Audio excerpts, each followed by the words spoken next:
Guys. Hey, wanted to welcome everyone to the 20K call. I've got the pleasure of interviewing Jake Stoneberger. He's with us today. He is here with us, just had his first full month here and issued over 20K his first full month, really only working part-time hours. Can you hear us, Jake? Yep, I can hear you. Perfect, we can hear you as well. So yeah, I just wanted to get right to it.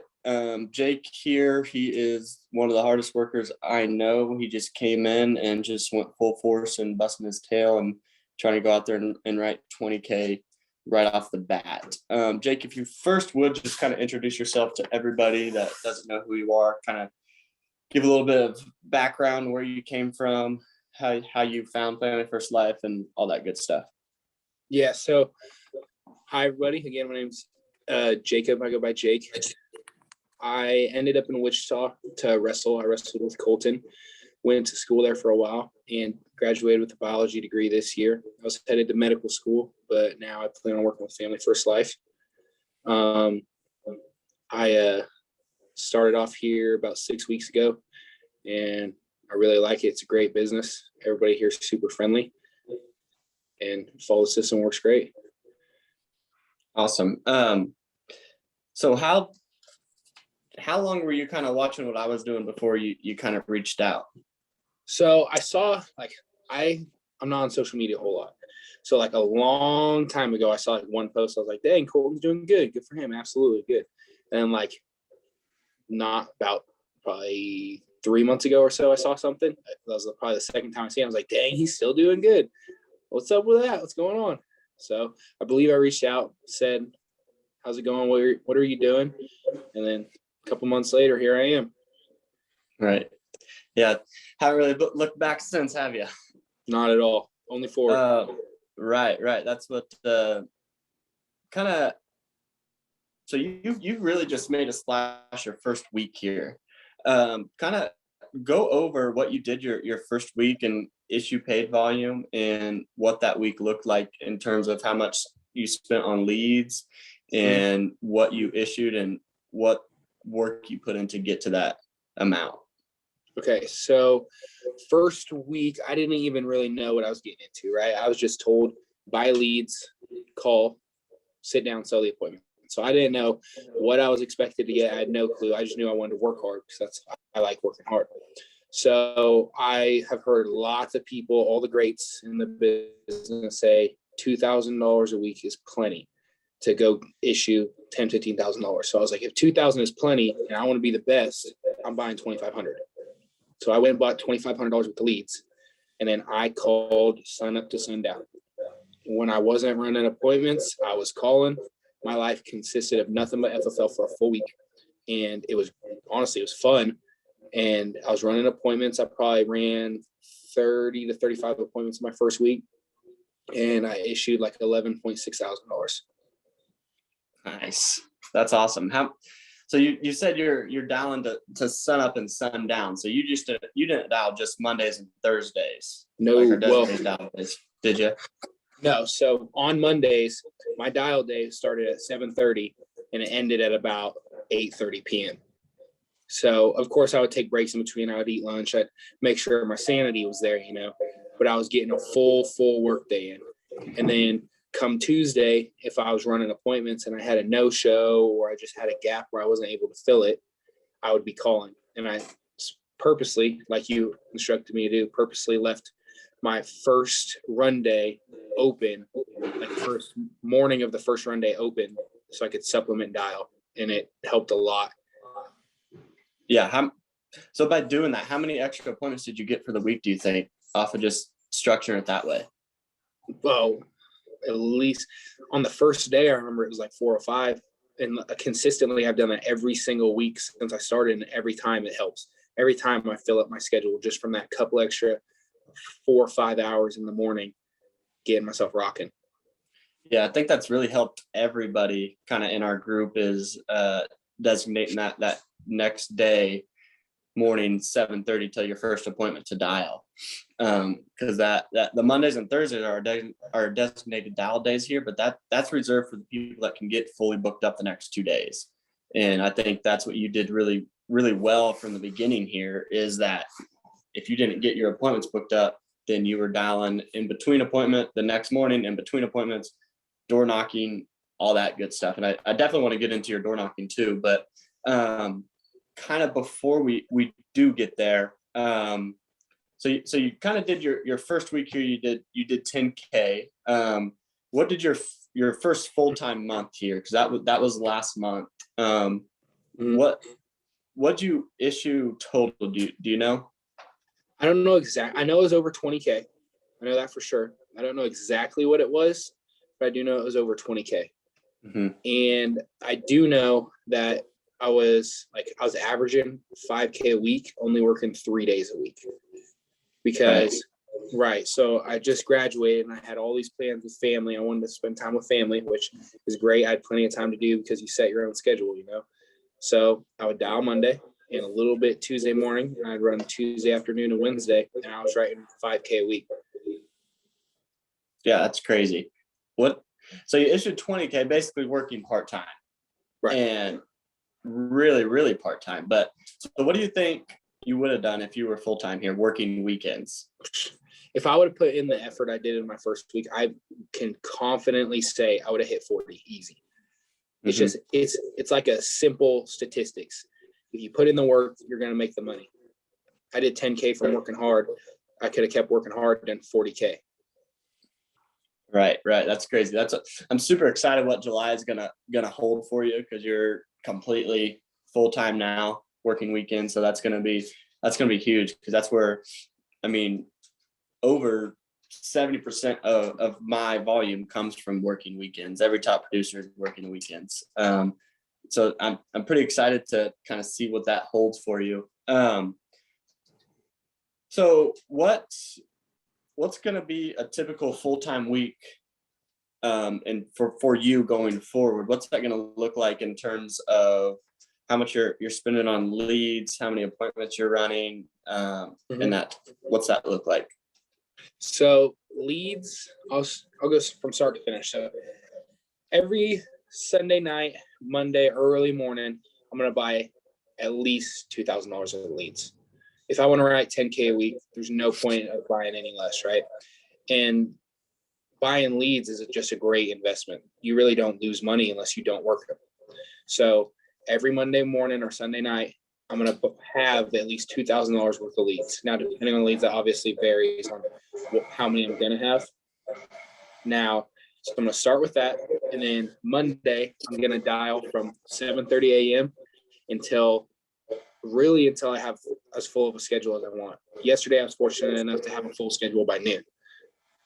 Now, right. So I left this morning open for a little bit of supplement dialing. Luckily, we found out we had the Zoom today. So I have I have Tuesday morning for supplement dialing, and then Tuesday night I run appointments until my last appointment is, I believe, is at 7. So I'll be done by 8. I'll have time to go home, spend some time with my family. Next morning I start again early. I believe I'm going from 8 to 8 tomorrow, full day, and then back in the office again dialing, the same schedule as Monday, Tuesday, Wednesday, just repeated. So when you're on your dial day, how many appointments are you trying to run a week? I want at least 30. Like 30. At 30, I believe I can run 10K, but I want to start breaking some records, right? So I want to start doing 40K, 50K, 60K quick. So I want 30, 40. Man, if I could run 50 appointments in a week, let's do it. Right. That's awesome. And I know you've gotten there, and you've increased your appointments by just door knocking. So, and a lot of people in the very beginning, they're kind of scared to go out there and door knock. And you did it from day one. I mean, your first week, I think you did an extra $3,000 at least, and just from door knocks. So kind of explain how you're able to door knock in the very beginning and how much that's helped your business and getting that extra premium. Right. So, I mean, like you said, door knocking is scary. It was scary for me too. I'm not gonna lie. Like just going and knocking on some, not necessarily random person's door, but they didn't know you were coming. You haven't talked to them yet. You're kind of catching them by surprise, right? But there's two ways you can look at it. One, they're not multiple actually. One, they're not answering the phone because at their age they're getting a bunch of scam calls, right? Your car's extended warranty. You know, nobody answers their phone for that stuff. If you don't know the number, you're not answering. And I don't blame them. I want it either. So one, that's a reason to knock on their door, because chances are, which in my experience I found out, they just don't answer the phone because they don't know who you are. And then you show up and they're so happy you're there. Right. Right. They're like, man, I've been wanting this for a long time, but I haven't got a hold of anybody. Well, I've been trying to get a hold of you. You just thought I was a scam. Right. Two, like dealing with the nerves. There's two ways to deal with the nerves. First one, these people need your help, right? Like life insurance isn't a joke. It's very important that these people have protection for their family. So it depends how you motivate yourself. I go both ways. I motivate myself by knowing that I'm helping people, right? If I knock on their door and I put them in an hour, they're way more sound family wise. Like they don't have to worry about stuff like that. An hour later, that it takes a lot of the nerves out about knocking on someone's door because you're there to help them, right? And then the other side, obviously, it's the job. If you can walk into someone's house and make $2,000 in an hour, why would you be scared? Right. There's no downside. You walk, they sent you the piece of paper asking for information. You tried to call them. They're not answering because you're probably just another car's extended warranty. All right. Well, you got free time anyway. Go knock on their door, introduce yourself, show them your license. You're gonna leave an hour later with money in your pocket, and they're gonna be in a way better position than when you showed up there. So there's really no downside. Yeah. And still to this day, I get nerves going up to people's house. I'd say everybody does, but it's just part of it, you know? Yeah, that's awesome. That's really gold what you just said. And I think anybody on this call could go do the same. And a lot of times I love it when they don't put their number down, because those are great door knockers. They're there. They're not putting their number down on anything they're filling out. So then it's down to who's willing to go out there and go the extra mile and put these people in a better situation and go door knock them. You're more apt to get in the door because no one else is going to go do it. Because if you don't do it, then someone's got to do it. Might as well be you. And you've been doing that since day one. How much extra premium do you think you've gotten just off door knocks in your first month? My first week, it was $4,000. My first week, I had, like, it was the last day of the week, I was at $6,000, and I was having a rough day. I remember I texted you. I went 19-0. I had like 12 scheduled appointments. Nothing worked out for me, and I started door knocking, and I just like nobody's home. Nobody wants nothing. It's not going well for me. And then on my last two, sale, boom, just like that, I'm at $10,000. Back-to-back door knocks? Back-to-back door knocks, sale. That's crazy. That just shows you that the numbers always work out. So obviously you getting the no sales and the no shows on your scheduled appointments, it definitely made it worth it, because you made a decision not to go home, not to make excuses. You made the decision to put in the work. When you're out in the field, you're out in the field from 8 to 8, and you're not going back home till the sun's back down, till people are asleep and they're not going to answer the door. Because I remember you saying that, like you knocked on so many doors and didn't get in, or no answers, and a lot of people would have given up. And if you would have given up on the 28th door, we wouldn't be telling this story how you went 10K your first week. Exactly. Right. So that's a really cool story, and I remember doing that as well. That it's all about the action you take while you're out there. If you're in between appointments, you got an hour between your next one. It's not sitting in the car at the gas station eating. It's you're taking massive action on trying to book more appointments, or you're going out there door knocking. And it just proof that when you put in the work, the results will show. Also kind of wanted to talk about, because I mean, coming in here, yeah, we had some CRM leads where you're kind of working local, but you definitely didn't shy away from traveling anywhere. What's kind of your I guess what's your mindset in terms of going to take a drive 1, 2, 3 hours away to go run appointments? Well, I mean, just follow the business, right? So here in Kansas, there ain't a whole lot going on. I mean, most of my big weeks have been in Kansas, but you have a big week and next week there ain't as many people, right? So you got to follow the leads. And we got leads everywhere. We got that map where you just see there's red dots everywhere now. It wasn't like that a couple months ago, but now you can go anywhere you want. So, and it's not hard, man. A 3-hour drive in the morning or the night before is not hard. Go to the hotel, get set up. It's honestly really, really easy to go down there. And then it's the same stuff. You just show up in a different city and run the appointments. Exact same flow, exact same mindset. You're just somewhere else. And at the end, you just drive home. Right. It's no different. I do better on my travel trips just because I think it's a mindset. Like I'm traveling, I'm putting in the time to be away from my family, traveling down to a different city. Like you can't go home if someone no-shows you. You can't go home early. Say, I'll just reschedule these. You can't reschedule them because you're not coming back. And I think that's huge too. And a lot of people let people think about it, but when you're on a travel trip, you're not letting anyone think about it, are you? No, because I'm not coming back. This is my last chance to help them, or they're never going to see me again. And for all I know, they could die the second I walk out that door. Who knows? Right, 100%. That's how you got to look at it. And with that kind of mindset that you have, I think that's why you're able to help people, because you truly show them how much you care. Because I don't think you've ever. Obviously you love the money that you've been making. It's the most you've ever made, but right. I could tell that when you came on, you just want to, just like you said earlier, if you put them in a better situation when you got there, you did your job. So if you made over 20 grand this last month, what'd you do before here? I worked at Menards. Yeah. Oh yeah. What were you making there? I was making about $12 an hour. So I'd work 40 to 50 hour weeks and I'd get a $400 paycheck every week. Got it. Yeah.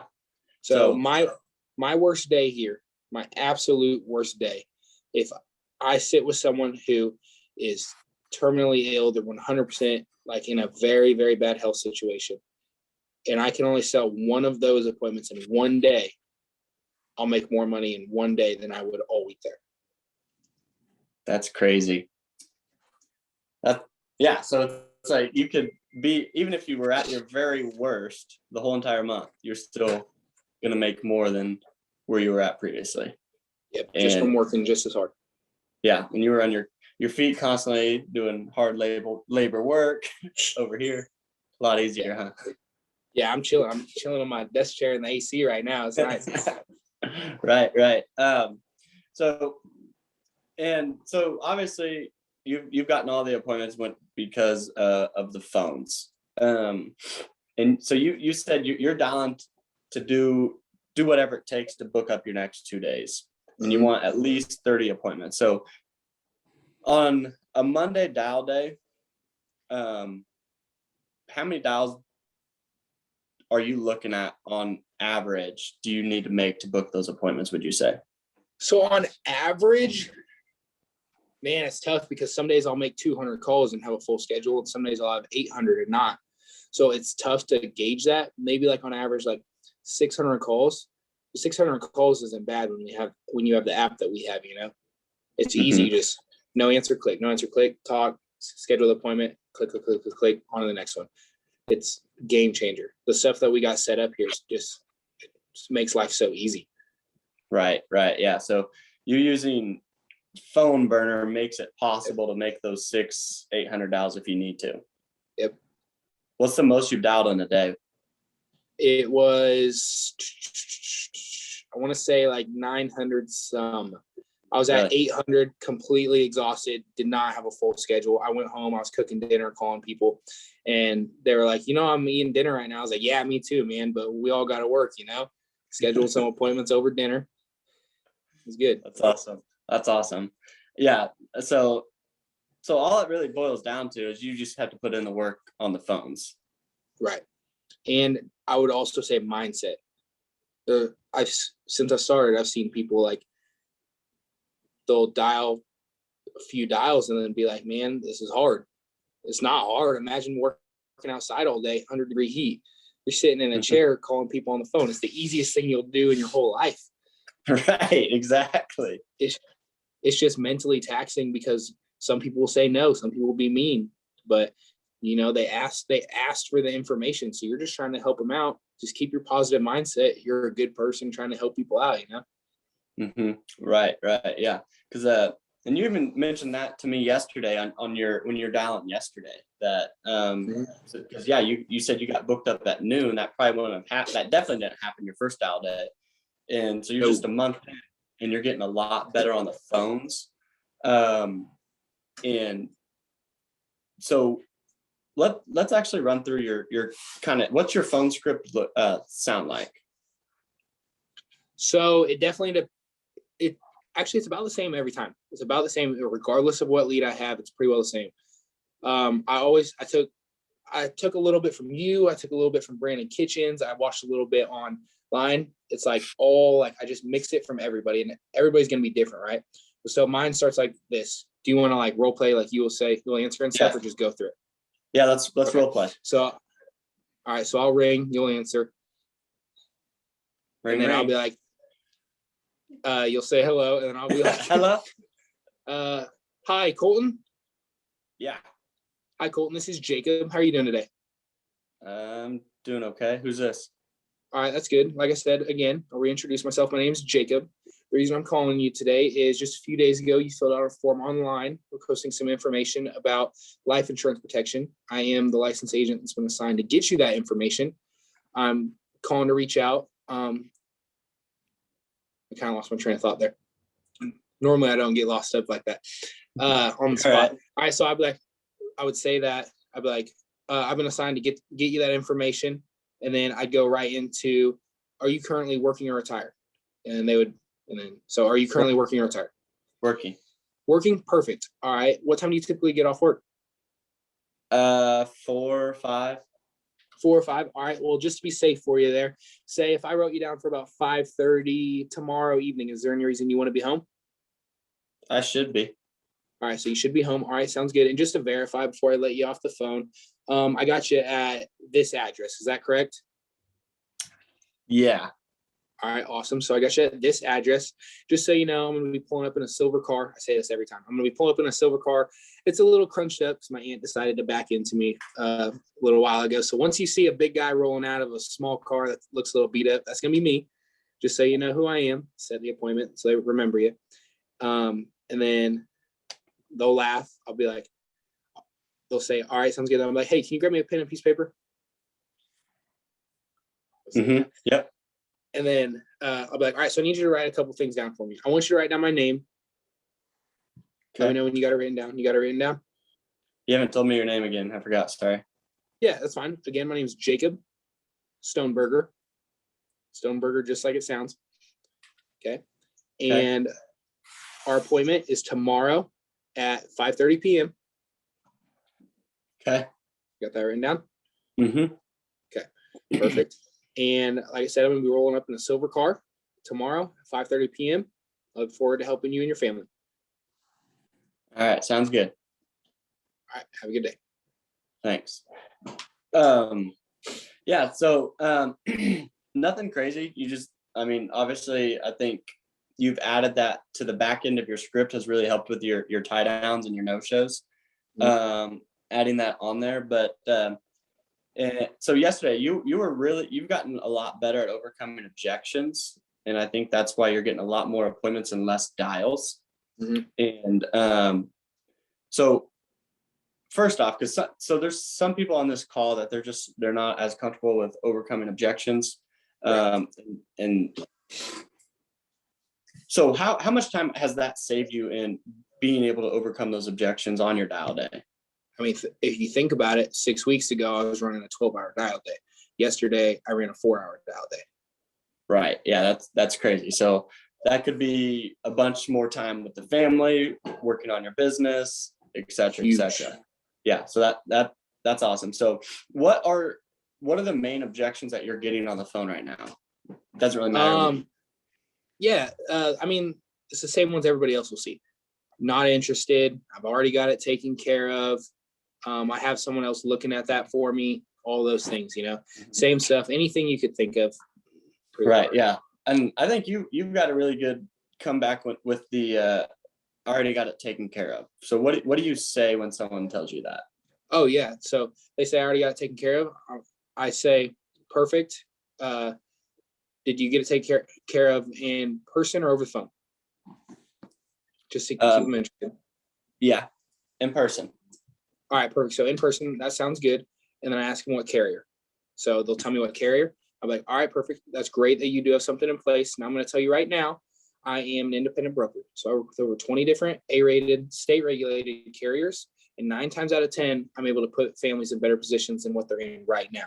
Now, especially being if you just got it taken care of because I just got this lead, I know that right now I'll be able to help you out. Now, you did say that you are available at this time. Let's go ahead and set that appointment. It only takes 5 to 15 minutes. It's not wasting either of our time if we can put you in a better position. So I'm going to go ahead and I'm going to write you down and I'll plan on seeing you then. And they'll be like, all right, cool. Because they want to be in a better position. Who wouldn't want to save money and get something better? Right. Is that mainly what you'll stick to if they say I got it interested or I already got it taken care of? Yeah, pretty well that the exact same time I figure out, because like the more prepared I am going into the appointment, the better it is. So if I already know who they have, then I already know that I'm going to beat it. Right. But if I ask them and they tell me that they already have someone that I carry, that helps me out a lot too. Mm-hmm. Just the more information that I can have, the better I'm prepared going into that appointment, and the easier it makes to set the appointment too. Because the more information you have, the better you know them, the more you know their whole family, the better you can help them. Right. So how many objections are you overcoming on the phone to book an appointment, would you say? Yesterday, it was 2 on average per appointment, I said. Overcoming 2 objections per appointment? At least. And that got you 15 appointments? Yeah. Yeah. Yeah. So right there is just, and if you wouldn't have, you'd be really struggling. You might have been on the phones until 9 p.m. at night and only had maybe 5-6 appointments, and then you'd be kicking yourself. And I've done that. Right. I think we've kind of all been there. Yeah. Like it's really easy when someone says, I'm not interested. You'd be like, all right, see ya. When realistically, they're just not interested in talking to you. Right. Exactly. So what has changed in your mindset, and what do you think someone else could take from how you've been able to change that and how you've gotten better at overcoming objections and getting comfortable with overcoming objections? So the mindset wasn't hard for me, right? Because being a college athlete and like just how I am all the time, I'm always positive. You'll never catch me in a bad mood. I'm always happy. And so for some people, it's not like that, right? So for the people that are positive all the time and it's easy for them, I just say keep putting the work in, right? Just keep putting the work in. Do what your upline tells you to do, and it's going to happen. That's what I did. I just do what you tell me to do, and it happens. It's easy. Mm-hmm. Now, for the people that struggle with a positive mindset, you have to remind yourself why you're doing this, right? For your family and theirs. And it's really easy after that. Like, and mindset's the biggest part, of everything. Just keep it positive. Right. That's what, because I remember you saying that too yesterday. It's like, I overcame so many objections and I got my appointments booked. And you're just basically saying like, it's mindset. Like, you just got to tell yourself you're good on the phones. You're going to be good on the phones. Yep. But if you're going to tell yourself you're bad on the phones, well, guess what? You're going to be bad on the phones. It's the truest thing ever. That's like whole life. Some people don't understand that. If you tell yourself you're having a great day, you're having a great day. It's just the way it works. Right. Yeah. the mind is extremely powerful. And just being able to use that in every aspect of life will just really help everybody. But yeah, especially on the phones. Because by no means do I or do you want to be on the phones till 8 p.m. So if it's going to be overcoming objections, to be off the phones by 12, 1, 2, 3, have the rest of the day to kind of yourself. I'm all in to do that. So, and I think that's everyone's biggest struggle, because since we do work with so many carriers, we can put someone in a better situation almost 95% of the time.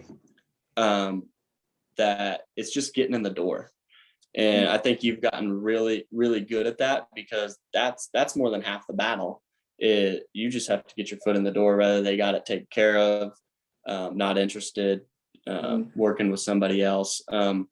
Before we kind of move on to a little bit of your in-home, is there any other like phone scripts and like really, really good tips that you might have on overcoming objections, what you say, anything that you want to share with everybody? I'll add on to the mindset too. Like, obviously you need to stay positive mindset, but it is a grind on the phone and you have to work hard on the phone. If you're slacking on the phone, if you make 10 calls and you're like, man, no one's answering, you take off and then come back in 30 minutes, you're not going to like do good. You need to start at 7:30 a.m., whatever time that is for you in your place. I know we got a lot of people from all over the place. So start at 7:30 a.m. It's the best time, 7:30 a.m. to noon. And nothing should be on your mind except for having that phone ring as quick and as fast as possible and having as many appointments set up as possible. Bam, getting it done. And when you finally get someone on the phone, you do everything right? So you get it started, you become their friend, you overcome the objections. And by the time you show up at their door, you guys are already friends, You're there to help them and they understand that. I think that's huge. My deal is I've always been a people person. So it's easy for me to be friendly and it's easy for me to talk on the phones. Right. Yeah. So that's really good stuff. Appreciate you sharing that. So in terms of your in-home, what's your in-home kind of look like? Let's run through that real quick. So it's changed since I started. I mean, even in my first week, I did that 10K. It was rocky. I really didn't know what I was doing. I was calling you every single appointment, trying to figure out what I was doing, which I really appreciate that there's that much help there. But now I've taken a mixture of what you, Stephen Yee, and Brandon Kitchens have all explained to me, and I've watched videos online. Now I just got that solid. Do you want to run through one of those too? Yeah, just kind of from walking in the door, what's that look like? How are you setting the table? So just kind of starting from you getting in the door. Yeah, perfect. So do you want to run through it, role play again? We can, yeah. All right, so I knock on the door. Hello. Hey, I'm Jacob. I'm here for our appointment. Okay, come on in. All right, you want me to kick my shoes off? Yeah. All right, sounds good. I'll kick them off. Where would you like them? Right there by the door. All right, sounds good. I'll leave them there. Where would you like to sit? We can sit on the couch right here. Okay. It would help me quite a bit if we could sit at the table, just because I got so much stuff I'd like to lay out. Is there a spot at the table we could sit down? Yeah, we can go sit at the kitchen table. All right, perfect. Sounds good. It would be best for me if I could sit here. Could I have you sit there? Is that okay with you? Mm-hmm. Okay, perfect. All right. I like your house. It's a really nice house. I like the decorations on the wall. Thank you. You're welcome. All right. So I'm just going to get right to it because, like I said, I got a lot of families to help today, and I don't want to take up too much of your time. Okay. So the way this works is I'm going to spend 2 minutes asking you some basic questions. I'm going to spend 2 minutes asking you some health questions. And I'm going to spend about 2 minutes running through your budget just because I'm here to help you, not hurt you.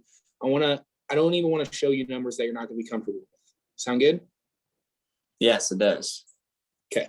So obviously our goal for today is to put an application in. Okay. So after I ask you these questions, we're going to try to put an application in. What that consists of is I'm going to ask you all these questions. I'm going to submit them into the application. What I'm going to need from you is your social security number, your bank routing and account information, and valid driver's license. Does all that sound comfortable? Yeah.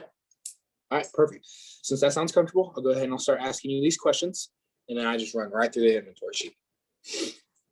You're just very, very direct. Very direct. Yeah. You're telling.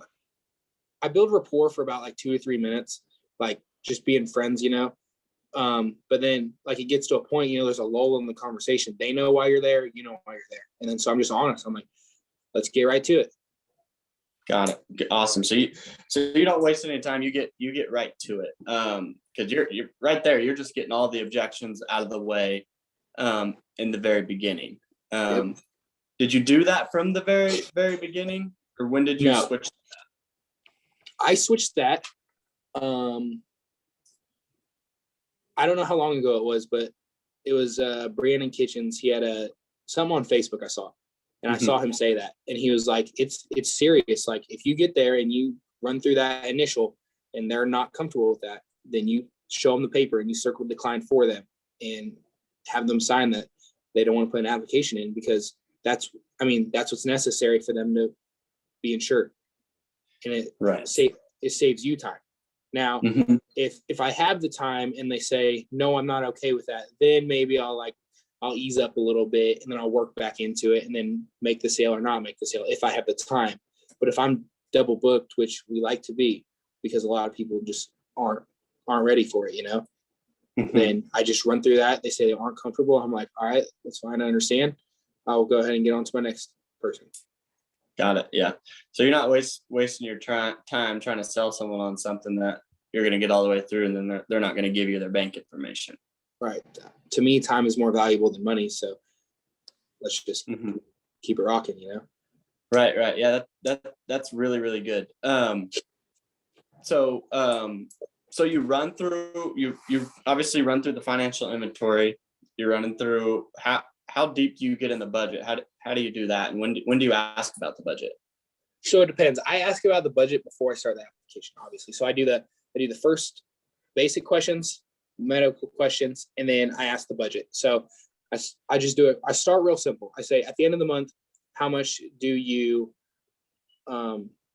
think you have left over at the end of the month? And sometimes they'll crack a joke. They'll be like, nothing. Sometimes they'll have a number ready for me. It just depends what they say. If they have a number for me, like say if they say 500, I'm gonna be like, all right, well, obviously we don't want to be taking all your money at the end of the month. So I'm gonna write down that you have a budget of about $200 a month. Is that fair? Yes. So boom, I know that they're willing to spend $200 on insurance. Okay. Now if they're like, man, I don't got nothing left, I'm like, well, let's take a step back then and break it down, because obviously this is really important or I want to be here. So how much do you spend a month in utilities? And I run through it. Utilities, rent, food, going out to party, whatever they do. I run through all of it. And I find out exactly how much money they have. And then I'm like, all right, well, this is our budget. And maybe we should even go down a little bit, because I don't want to bankrupt you, right?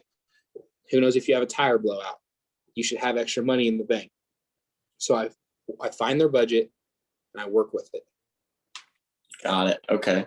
So you get their basic budget. They've got enough income. You don't dive too far into it unless you have to. But if they tell you got nothing, you're dissecting that, like kind of like the Will Lore way. He's the best at getting through getting their budget, getting all their bills and everything. So I remember you were kind of struggling. That's what you kind of changed, and that really helped your in-home, and you got an additional sales out of there, because everyone thinks they have no money left over, but when you break it down, it makes it a lot easier, and you have to show it to them, and then they see that is affordable. And I think anybody can do that, is either way, because I kind of do it the same way as you do. Basically getting their budget, find something that's affordable. So you get their budget in the financial inventory, you get through everything. And how are you showing your options? Are you showing one option? Are you showing two, three? It really depends. Like, I actually don't do the same thing every time. Maybe I should, but I feel like person to person it changes, right? Because sometimes I'll do the 3 options and they'll look at all of them and be like, no way, none of them. And then honestly, I'd say that's how I do it. I start with the 3 options, and if that doesn't work, then I top down. Is that what you call it? Top down? Yeah. I top down. But really what helps me with that, like, I don't remember who I heard this from, but I heard this like a week ago, and I did this last week. It worked great. Instead of, like, before I get to all their options, instead of just deciding for them what they should want, I mean, I am a professional, right? So I should know. Some people are really educated about this stuff, right? They've done a lot of research. So you get rid of a lot of those objections if you just ask. So what are you looking for? And a lot of people will be like, well, I want whole life for this much. And I'd like it to be about this much a month. Boom. I don't even got to show them 3 options. I know what they want, you know? So I just do that a lot. But if they don't know, then I educate them a little bit. So if I'm like, well, what are you looking for? And they're like, well, I don't really know. I'm like, well, this is how it works. There's whole life and there's term life. And it ranges from all sorts of prices, but I would recommend this for you based on your age and your health. This is what I think would be best for you and your family. So this is what we should do. Now, we already found your budget to be this much, okay? So what do you say I run a couple different policies in the area of your budget? We'll do a little bit over, right at, and a little bit under. And we'll just see how much that has to offer for you. And if it's comfortable, we'll pick one of those. And if not, then we'll move on to maybe something a little bit higher or something a little bit lower. How's that sound? We'll say, sounds good. I'll show them the 3 options and then I start top down. Gotcha. Yeah. So basically if they're healthy and they know what they want, you're going to give them what they want. Even if you're there for final expense. And I think that's huge too, is because you don't have to sell them on anything or try and push them to go one way or the other. If they can afford it and they can be approved for it, then obviously give them what they want. Because there are those people that don't like term or don't like whole life and they only want one or the other. But obviously someone's 80 years old, they're not going to get $200,000 in cash back CPO 100 or anything like that. So that's really good. So, and what do you say on the amount of appointments that you're sitting on? How many are you? What's your per close ratio, I guess? So I used to say this. I've been saying this for the past 3 weeks. I've been saying if I sit, I sell. I've been saying that to Cameron. I've been saying it to you. I just think it's funny. It's like it's a mindset thing, right? So you tell yourself you're going to sell it, you're going to sell it. But realistically, I'm selling less than half. Really? Yeah. On the people you sit with? On the people I sit with, probably like, man, the past 2 weeks, I want to say it was like 60, 70%. It's been up there. That's why I've been saying that. Like if I sit, I sell. That's why I've been saying that. But it's not always like that, you know? But you can like sell a couple that you sit on and still make a lot of money. Yeah. And so that just kind of goes to show, yeah, because I'm consistently still around that same ratio, that 50 to 70% depending on the week. But and you can still go out there and sell, say, like where you're at 60% of the time and issue over 20 grand a month. So that's good. So and I'm glad you've been kind of talking about mindset this a lot. I think a lot of people need to hear that, and I think that can change a lot of people's business. What is last thing? So how are you presenting these options? Like when you're, I know you're explaining it. Is there anything special you're saying for them to pick one? Not really, man. Like I said, I've always been friendly. So in the home, I'm a friend. I'm a family member, right? So before I even show it to them, I explain it. Because the whole time I want them to be as educated as possible. I want them to know exactly what's going to happen. I want them to know exactly what they have. And I want whoever's there to understand it, right? So before I even show it, so I write those 3 options down. I explain them all. I say, this is how this works. This is how this works. This is how this works. This is how much it costs. This is what you're going to get for it. The sound makes sense. And they say, yes. I say, okay, sounds good. I turn it, I slide it to them. Like you see in the movies, I slide it to them. And I'm like, if you were to pick one of these, that would be the most comfortable for you. If I was able to get you approved, which one would you pick? They pick one, and I say, all right, cool.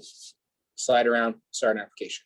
Or they're like, well, none of these are comfortable. Then I start working it. Got it. Okay. So nothing crazy. You just make them pick one and shut up, basically. Yeah, I don't say a word. And once I show them that paper, I've already explained everything they need to know. Unless they ask me a question, I don't say a word. I've sat there for 3.5, almost 5 minutes, not saying nothing, just chilling like this. Just waiting. Gotta love those. Did that guy finally pick one? Yeah, that I've sold 2 like that. That I can remember. I'm sure I've done it a couple more times, but I for sure 2 within the past 2 weeks, just chilling. Yeah. I think that's a great takeaway for anyone too, is just You don't have to say anything special. It's just show the options and make them pick one, and don't over talk or oversell. They know what they want. They know what you went over their budget. You both know what they can afford. You're not showing them something they can't afford. They just need to pick one. Let's see if we can get you approved. So that's really good.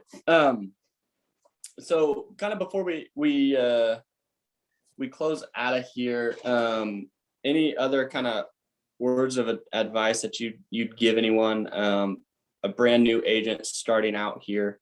Any words of advice you'd give those agents? First off, follow advice. The people above you aren't going to give you bad advice, because if you fail, they fail, right? We're building a team here and everybody wants to help each other. So one, be very, very open to criticism. Don't take it personally. And two, man, there's so much training out there. There are hundreds and hundreds of videos from the best people that are at FFL. If you watch one of those videos a day, you're going to get a lot better. So I would highly recommend that. I think that's what's made me and our other guy, Cameron, get so much better really fast, is we're just always learning. Like I used to listen to podcasts all the time. Instead of podcasts, I just listen to training now. That's why I'm always picking up these new things, you know?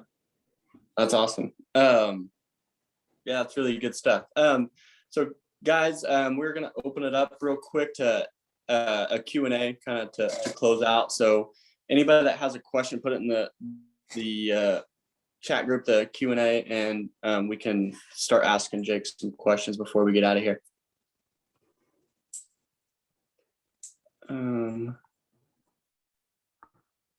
So I waiting for some to come in. So what are your you said you're huge on training and continuing to learn. Is there any what's your favorite go-to training out there? My favorite go-to training for someone just starting, or like someone who's experienced, or did they say? No, this is my question. So just give it to question. Yep, anyone. Favorite training. It's a tough one. Man, I don't know. I've watched a lot of them. I think anything you can hear from Sean Mike is the best thing you can hear. Right. So if you go to YouTube and you type in Sean Mike and just start following videos from that, you're golden. Now, I mean, it's also pretty simple. If you just look at the leaderboard and follow the people that are on the leaderboard, listen to them, your mindset's going to start turning into theirs. And eventually you're going to be writing numbers like them. Yeah, that's good right there. Yeah, I love the Sean Mike's psychology of the sale. That's one of the back in the very beginning. He's got some really good stuff. Brandon, just ask that question. Yeah, Brandon, he's asking, so do you follow up with your upline after appointments you don't sell for guidance, or do you try to figure it out on your own? Absolutely. Why wouldn't you take the help? You know, like, you have no problem with helping me. You want me to be better. And if I didn't sell it, then I really don't know the answer. So I'm going to ask. I mean, you get calls from me all the time, probably more than you'd like, but I want to learn, you know? So absolutely, I'm calling after if I didn't get it, you know? Yeah. Yeah. I love when people reach out. That's why I always tell people that reach out the most are the most successful here. If your upline doesn't know you're struggling, they can't help you. So got another one from Jonah. How do you get over I already got it taken care of? I'm assuming that's on the phone. Yes. So exactly what we said earlier. It's the second they say that, I'm ready. Like there's no space. I was expecting them to say that, right? I'm expecting an objection. So they say I've got it taken care of. I say, a lot of people say perfect. I say, all right. I'm like, all right, did you get that taken care of in person or over the phone? They tell me in person or over the phone, and I go from there. In person, I say, all right, that's perfect. 9 times out of 10, I'm able to put families in a better place anyway. I already know that you're available at 5:30. It's not going to waste my time or your time if I am able to put you in a better situation. So let's just go ahead and set that appointment, and I'll plan on seeing you then. Does that sound good? We'll say yes or no. If they say no, then I mean, chances are I'm not booking it, but most of the time I can get it.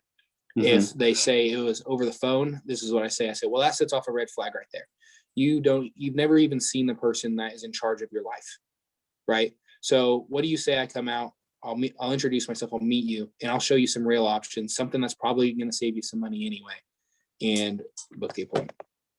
Gotcha. Yeah, that's good. I don't think anyone else is really doing that one when they say it over the phone. Got another one. What's the gap you use between each appointment? Or basically asking how do you schedule your appointments? Every hour 15, every hour and a half? So that it depends where you're at, right? So like you got to know your city. In my city in Wichita, I can get anywhere in 15 minutes. I can go, or maybe 20. I can go anywhere in 20 minutes. And you start to figure out how long your appointments run. So my appointments run anywhere from 40 minutes to an hour. So I started scheduling every hour in Wichita. But if I go to Kansas City or St. Louis, it's every hour and a half because it's bigger, right? But in Wichita, I go every hour, and then I tell the people on the phone, like right before I hang up, I tell them I'm going to be seeing lots of people this day, so I may be anywhere between 30 minutes early to 30 minutes late. So please leave a window open for me. And then it takes care of your schedule. You already set it up right because you know how big your city is, and you're set. Mm-hmm. Right. Yeah, I recently just kind of changed it because I will have more trying to double book and cut down the no shows, stuff like that. Me personally, I'm moving it over to I'm getting the hour slots from, all right, I'll be there tomorrow 9 to 10, so that that gives me the window that if I'm there by 9 I'm on time, if I'm there by 10 I'm on time, because I have missed those sales where I've been behind. They're upset you're late, they won't let you in the door, etc. So that's kind of the other option I've went to, but because I've kind of done it all, hour and a half, hour 15, every hour on the hour, but that kind of seems to be working with me. Let's see, we got another one from Brandon. How have the live dials helped you? This sounds really bad, but this is how it's helped me. Seeing other people's mistakes is what's helped me. Like, because I can see someone objects and they're like, all right, cool, see it. I'm like, no, you could have had that appointment. Like seeing that like helps so much. Like, and then it's kind of like a teaching yourself. Like I relate it back to wrestling. Like I used to watch other people wrestle and I learned from it. Same thing. I watch other people dial and run appointments and I learned from it. Right. Exactly.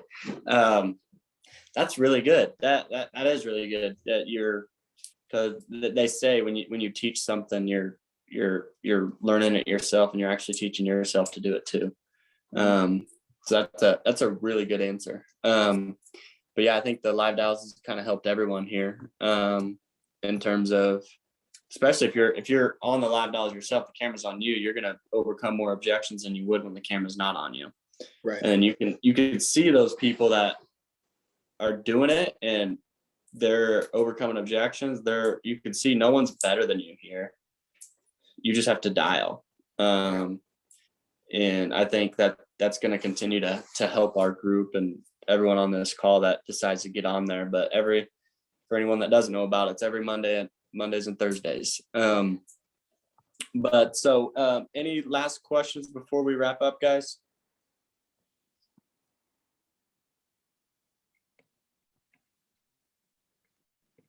All right. Doesn't look like it, but so I appreciate all the knowledge you've kind of given us, Jake. So I appreciate you taking the time out to kind of just pour into everyone on here. And I truly definitely the best 20K call I've ever hosted, but because it's my first one, so we'll see how the rest go. But it was truly really, really good. I'm glad you touched on mindset a lot. I think that will really dictate anyone's success here. So I appreciate everything that you've done for our group and continue to do. So appreciate it, guys. Hope everyone has a killer week.